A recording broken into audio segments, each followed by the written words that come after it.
Nobody warned the mafia boss that the woman he had caged was not a songbird. She was a storm, and her brother was already at the door. Adaeze Okafor had once been the kind of woman who filled a room without trying. She had her mother's wide, luminous eyes, her father's quiet dignity, and a laugh so rich and warm it made strangers turn their heads just to find its source. She had grown up in a household full of noise, full of love, full of the particular abundance that comes from a family that has nothing except each other and considers that more than enough. She had studied accounting at the university, graduated near the top of her class, and dreamed of opening her own firm one day. She had plans. She had a future that belonged entirely to her. That was before Dante Ricci entered her life, wearing a bespoke suit the color of a winter storm and a smile that promised everything and delivered ruin. She had met him at a charity gala where she was working a corporate accounting contract, moving quietly through the glittering crowd with spreadsheets on her mind and ambition burning quietly in her chest. He had noticed her, or rather, he had decided to. There is a crucial difference between those two things, and Adaeze would spend the next year of her life learning it in the most painful way imaginable. Dante Ricci was not a man who fell in love. He was a man who acquired. He collected beautiful things and powerful assets with equal detachment. And on the evening he first saw Adaeze standing near the grand piano in her deep burgundy dress, her natural hair pinned elegantly back, her expression composed and entirely unbothered by the wealth swirling around her, something in his cold, calculating mind clicked into place. She was different from the hollow socialites who orbited him. She was real. And in Dante Ricci's world of endless performance and shifting loyalties, real things were the rarest currency of all. He pursued her with the precision of a man who had never lost a negotiation. He was charming in those early weeks, devastatingly so, calling her brilliant and breathtaking and worthy of every good thing in the world. He brought her flowers she had not asked for and listened when she talked about her family back home with a warmth that seemed genuine. He told her she was the only woman who had ever made him want to be different. She believed him. She had no reason not to. She had never encountered a man whose kindness was a weapon. They married 6 months after meeting, a small ceremony that Dante insisted on keeping private, just a handful of witnesses in a cold marble room, her family attending via video call from thousands of miles away because he said the timing was simply not right for them to fly out. Adaeze had pressed a smile onto her face and told her mother on the screen that everything was perfect. Her mother had searched her daughter's eyes through the pixelated connection and said nothing, but something in her expression shifted, some deep maternal knowing that she could not yet name. The morning after the wedding was the morning Dante Ricci stopped pretending. He did not announce the change. He did not sit her down and explain the terms of her new existence. He simply revealed it, the way a mask drops not with drama, but with a quiet finality that is somehow more terrifying than any shouted declaration. Adaeze woke at 7 in the morning on the first day of her marriage and reached across the vast empty bed to find his side cold and abandoned. She padded into the kitchen of his sprawling penthouse compound and found a handwritten list on the marble island. It was written in his sharp, precise handwriting. It covered both sides of the paper. It was a list of tasks. Breakfast for the household staff was expected by 6:30. His personal laundry was to be sorted and sent before 8. The floors of the East Wing were to be mopped by noon. His private office was to be organized before he returned in the evening.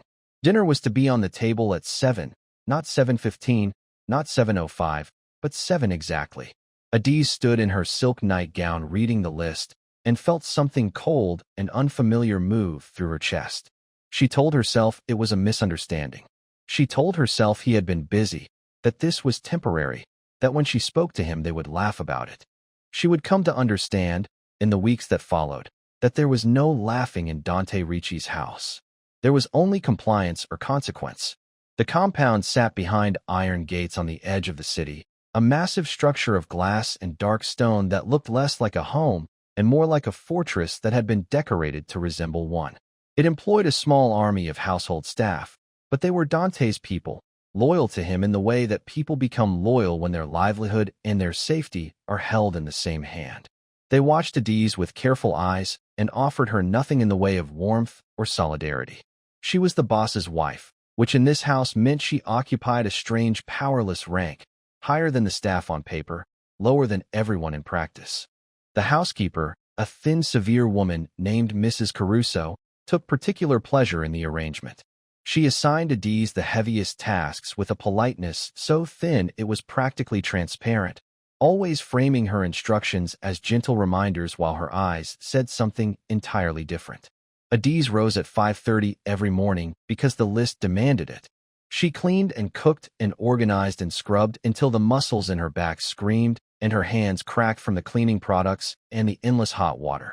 Dante came home each evening and ate his dinner in silence, examining the food with the expression of a man grading an examination he expected her to fail. Sometimes he found a reason to send the plate back. The sauce was too thick. The bread was not warm enough. The presentation was careless. She would stand in the kitchen at 9 in the evening remaking a meal she had spent 3 hours preparing and tell herself it would get better. It did not get better. The food she was given for herself was a fraction of what she prepared for him and the staff. She ate standing at the kitchen counter late at night, after everyone else had been fed, finishing whatever small portions remained. She who had grown up at a mother's table overflowing with jollof rice and fried plantain and the kind of food that tastes like being loved was now surviving on scraps in a marble kitchen that cost more than her parents' entire house. She lost weight rapidly. Her face hollowed. The brightness in her eyes began to dim in the way that a lamp dims when the electricity feeding it is slowly, systematically being cut. She wrote to her family every day in her mind, composing long, detailed letters that she never sent because Dante had confiscated her personal phone on the 3rd day of their marriage, replacing it with a device that could only reach numbers he had pre-approved. Her parents were not on the approved list. Her brother Emiko was not on the list. Nobody she loved was reachable. When she asked Dante about this, quietly, carefully, choosing a moment when his mood seemed tolerable, he had looked at her with those flat gray eyes and said simply, "You do not need distractions." She had opened her mouth and he had said, "Do not push me on this, Adaeze."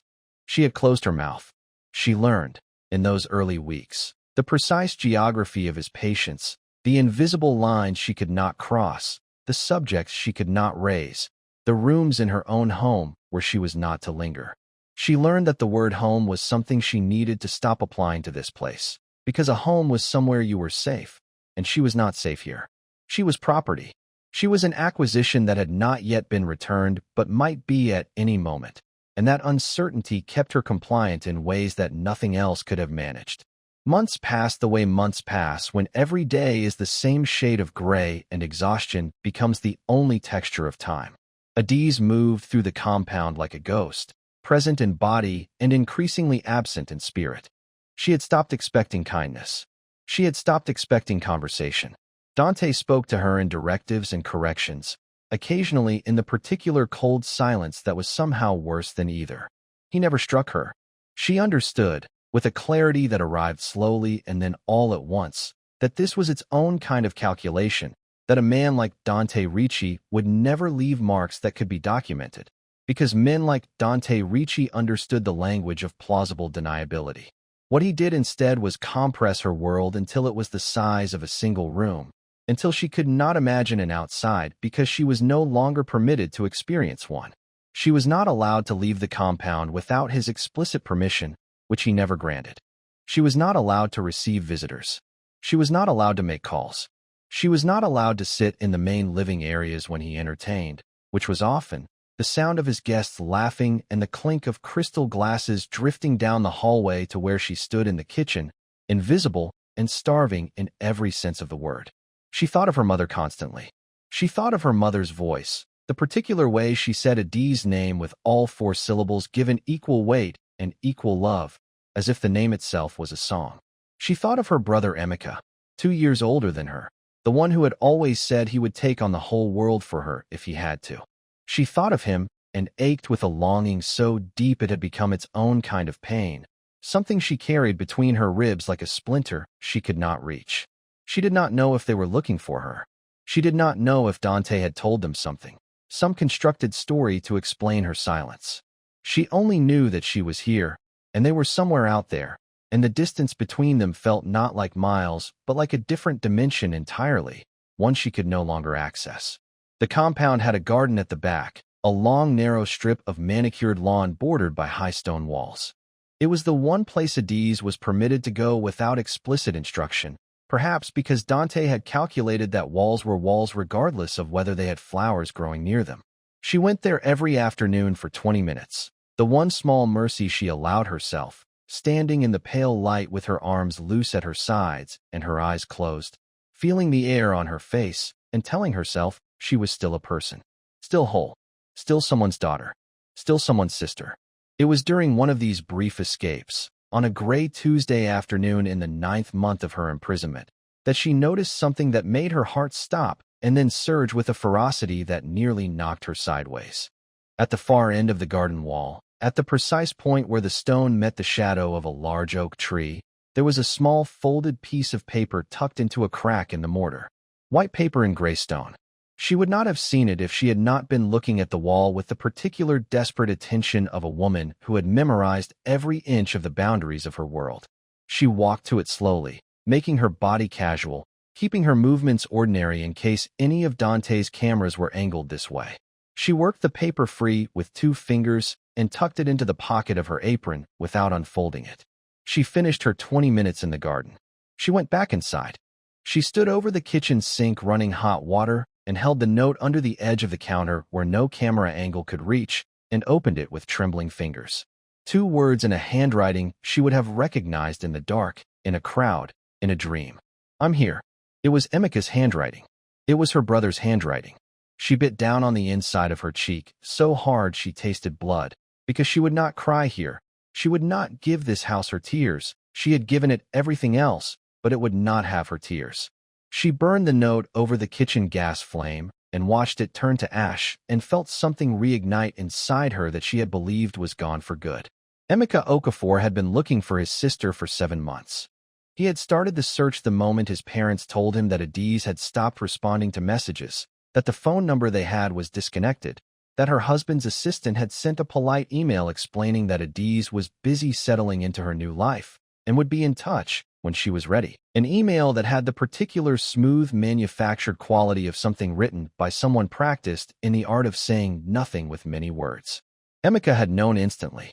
He was a man who had grown up watching his sister, who knew her rhythms and her habits and the particular way she communicated love, which was loudly and frequently and with her whole heart. His sister did not go silent. His sister did not disappear. His sister called their mother every Sunday without exception and sent voice notes to their group chat at least 3 times a week. The silence was not Adaeze. The silence was something done to Adaeze. He began quietly, carefully, the way a man begins when he knows the opponent he is facing has eyes everywhere and a very low tolerance for people who ask questions he does not want answered. He researched Dante Ricci with the methodical patience of a man who had once worked in corporate security and understood that powerful men left trails they believed no one could follow. He found the compound's address through property records. He found the names of key employees through social media connections. He flew to the city on a tourist visa and spent 3 weeks learning the rhythms of the compound from a careful distance, mapping the camera positions, noting the guard rotations, identifying the single blind spot in the surveillance system, the oak tree at the back corner where the garden wall met a stretch of road that the cameras did not quite reach. The note was the beginning of the end of Dante Ricci's certainty that he was untouchable. They communicated in fragments over the next 2 weeks, tiny notes left in the wall crack, timed to the precise minutes when Adaeze's garden window coincided with a gap in the guard rotation. She told him everything in those compressed messages, writing small and fast with a stub of pencil she had pried from a kitchen drawer. The work, the food, the phone, the isolation, the fear. She told him about Mrs. Caruso and her particular smiling cruelty. She told him about the evenings she could hear Dante's meetings through the walls, the names that got mentioned, the numbers that got discussed, the particular way his men talked about the movement of money and goods and codes she had spent months quietly decoding because her accounting brain had never truly switched off no matter how thoroughly Dante had tried to starve and exhaust it into dormancy. She had been listening for months without knowing she was going to need what she heard. She had been cataloging without knowing she was building a case. She wrote it all down in those tiny notes and passed them through the wall to her brother piece by piece, and Emika photographed each one and built a file that grew thicker and more devastating with every exchange. On the 15th night, The note Emika left her was longer than the others. It contained a single instruction and a time. Be at the back garden door at 2 in the morning. Leave everything. Bring nothing that belongs to this house. She read it standing at the kitchen sink at midnight, her hands steady now in a way they had not been in months, and she felt the particular cold clarity of a woman who has decided. She was leaving. She was going home. Whatever happened after that would happen, but she was going home. The night she left the compound was the coldest night of the year. The kind of cold that presses against the windows and makes the dark feel heavier than usual, makes the distance between places feel longer than they are. Adaeze moved through the sleeping house in bare feet, because shoes made noise, and she had nothing left in this place that was worth the sound. She wore the clothes she had arrived in 9 months ago, a simple navy dress she had kept hidden in the back of the closet behind cleaning supplies, because it was the last thing she owned that Dante had not replaced with the gray and beige and shapeless garments he considered appropriate for her. She crossed the kitchen, past the counter where she had eaten 1,000 late-night scraps, standing up, past the oven she had stood at since dawn every morning, past the window where she had looked out at the garden walls every afternoon and told herself the sky above them was still the same sky her family saw.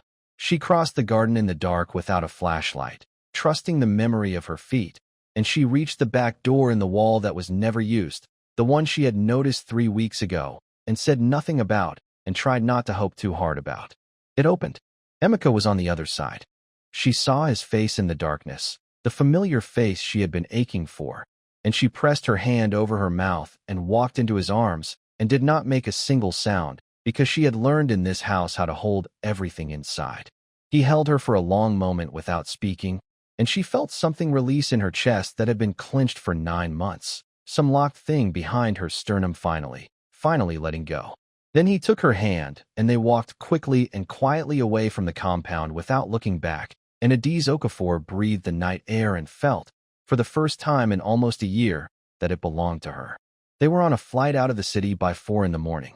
Emika had planned it with the precision of a man who had spent weeks preparing for exactly this, with a safe house, with documents, with contingencies for every scenario he had been able to imagine. He sat beside his sister on the plane and watched her eat the small packet of biscuits the flight attendant brought, and felt a grief so specific and so heavy it was almost a physical object in his chest, because she ate like someone who was not sure it was permitted, slowly and carefully, and with the small watchful eyes of a person who had learned to expect punishment for wanting things. He reached across and put more food in front of her and said, "Eat, Adaeze, eat as much as you want," and watched her face do something complicated and heartbreaking and finally resolve into the straightforward relief of someone remembering what it felt like to be cared for. She slept on his shoulder for the rest of the flight, deeply and completely, the sleep of a body that had not felt safe enough to truly rest in longer than she could accurately remember. While she slept, Emika opened his laptop and began organizing the file he had built over 2 weeks of tiny notes and photograph messages. It was considerable. It was meticulous. It was the kind of evidence that federal investigators dream about, detailed and specific and corroborated by the financial records he had been separately gathering through careful legal channels, property filings, and incorporation documents, and the kind of corporate paper trail that a man like Dante Ricci generated abundantly, because he was too arrogant to believe anyone would ever follow it. By the time they landed, Emika had a meeting scheduled with a federal financial crimes unit for the following morning. He had already spoken to an attorney. The file was already on a secure encrypted drive that existed in 3 physical locations and 1 cloud backup. Dante Ricci's 9 months of certainty were already burning, though he did not know it yet. The federal agents who received Emika's file were not the kind of agents who needed to be convinced. They were the kind who had been circling Dante Ricci for 2 years without quite enough to move, patient and precise and entirely unimpressed by reputation or wealth, waiting for the particular combination of evidence and testimony that would make a case that could not be dismantled by expensive lawyers. What Emika brought them was that combination. Adaeze's testimony about the conversations she had overheard through walls, the names, the numbers, the coded language she had spent 9 months decoding, was the kind of insider information that external surveillance could never replicate. Combined with the financial paper trail Emika had assembled and the documentation of Adaeze's captivity, What they had was not just a financial crimes case, but a federal kidnapping charge, a domestic abuse framework, and a human trafficking adjacent case that would bring in additional agencies and remove any possibility of the kind of quiet settlement that men like Dante Ricci were accustomed to buying their way into. The investigation moved with a speed that surprised even the agents who ran it. Within 72 hours of Emeka's meeting with the federal unit, subpoenas were issued, bank accounts were flagged, and the surveillance apparatus that had been quietly maintained on Dante Ricci's operations for 2 years was suddenly running hot, with specific targets and verifiable intelligence. Within a week, 3 of Dante's financial intermediaries had been brought in for questioning. 2 of them, faced with evidence of their own exposure, chose cooperation over loyalty. The collapse, when it came fast. Dante Ricci arrived at his compound on a Thursday morning after an overnight trip to meet with associates in another city, the kind of meeting he had been having for 20 years, confident and routine, and entirely unaware that the world he was returning to had already begun to dissolve. The gates of the compound were open when he arrived, which was wrong. The guard post at the entrance was empty, which was deeply wrong. He stepped out of his car and felt the particular instinctive cold that a man feels when the ground he has always trusted becomes suddenly uncertain beneath his feet. Federal agents materialized from 4 directions simultaneously, which was the only appropriate word for it. They simply appeared, 12 of them in tactical gear with badges raised and weapons visible, moving with the coordinated precision of people who had rehearsed this exact approach. The lead agent, a woman in her 40s with the flat calm expression of someone who had done this many times and found it more routine than exciting, read him his rights in a voice that carried no satisfaction and no drama, just the steady professional delivery of words that were ending a man's life as he had known it. Dante Ricci, who had spent 20 years building an empire on the premise that he was too powerful to touch, stood in his own driveway in his bespoke charcoal suit, and felt the cold steel of handcuffs close around his wrists and said nothing, because there was nothing to say, because the look on the lead agent's face told him she had already seen everything, and there was no performance he could give that would change what she had seen. His lawyers arrived within the hour. They were some of the finest criminal defense attorneys in the country, and they reviewed what the federal prosecution had assembled, and they went very quiet in the way that expensive lawyers go quiet when they understand that the money they are about to be paid will not be enough to fix what is in front of them. The accounts were frozen before noon. The compound was sealed by afternoon. By evening, the news had broken publicly, and the name Dante Ricci was scrolling across every news channel in the country, accompanied by words like alleged criminal empire and federal charges and money laundering, and the particular phrase that made his longtime associates begin quietly disconnecting their phones, which was cooperating witnesses. Adaeze watched the news on her parents' television in the living room of the house where she had grown up, sitting between her mother and her father with a cup of tea that her mother had pressed into her hands and would not let her put down because making tea for her daughter was the only language available for the enormity of what her mother was feeling. Her father had not stopped touching her hair since she arrived, periodically reaching over to rest his hand on her head for a moment in the absent-minded, tender gesture of a man making sure a thing he loves is still real and still present. Emeka sat on the floor in front of the sofa with his back against her legs the way he used to when they were children watching cartoons on Saturday mornings. On the screen, the news showed footage of a federal convoy outside a courthouse, and somewhere in that footage, visible for just a moment through the window of a federal vehicle, was Dante Ricci's profile. Still immaculate, still wearing the suit. But the expression on his face was one that Adaeze had never seen on him in 9 months of marriage. He looked small. He looked ordinary. He looked like a man who had finally been placed inside the correct size container for what he actually was, which was not extraordinary at all, not powerful, not untouchable, but simply a person who had built his life on the suffering of others and was now discovering that suffering, eventually, compounds interest of its own. Adaeze's mother said something in Igbo that roughly translated to the ground always opens for those who walk on other people's heads, and Adaeze let out a sound that was not quite a laugh and not quite a sob, but somewhere in between, and her father patted her hair, and Emeka reached back and squeezed her ankle, and the tea was warm in her hands, and outside the window it was raining, and she was home. She was home, and she was breathing, and she was surrounded by every person who had ever loved her, and Dante Ricci was on the television in handcuffs, and the life he had stolen from her was being returned, piece by piece, in the form of every charge being read aloud by a federal prosecutor who had spent 72 hours learning everything that Adaeze Okafor had survived. The woman who had once been his prisoner was not watching with triumph. Exactly. Triumph felt too small and too loud for what she felt. What she felt was quieter than that and more absolute. She felt like herself. She felt like Adaeze, her mother's daughter, her father's girl, her brother's sister, the woman with the rich, warm laugh that made strangers turn their heads to find its source. She felt like someone whose story had not ended in that compound, whose story had in fact been barely interrupted, paused like a song between verses, now resuming in a key that was deeper and stronger and more certain than the one it had started in. She picked up her cup and drank her tea and let her brother lean against her legs and watched the rain streak the window of the house where she had always belonged and breathed and was free. A man who builds his power on another person's silence always forgets one thing. Silence ends. Brothers come looking. Evidence survives. And the woman he tried to reduce to nothing turns out to have been everything all along. If Adaeze's story moved you, if her courage and her brother's love gave you something today, drop a comment below telling us what moment hit hardest. Share this story with someone who needs to remember that no cage, no matter how powerful the person who built it, is permanent. Subscribe for more stories of women who were underestimated, isolated, and dismissed, and who came back anyway, every single time, in ways nobody saw coming.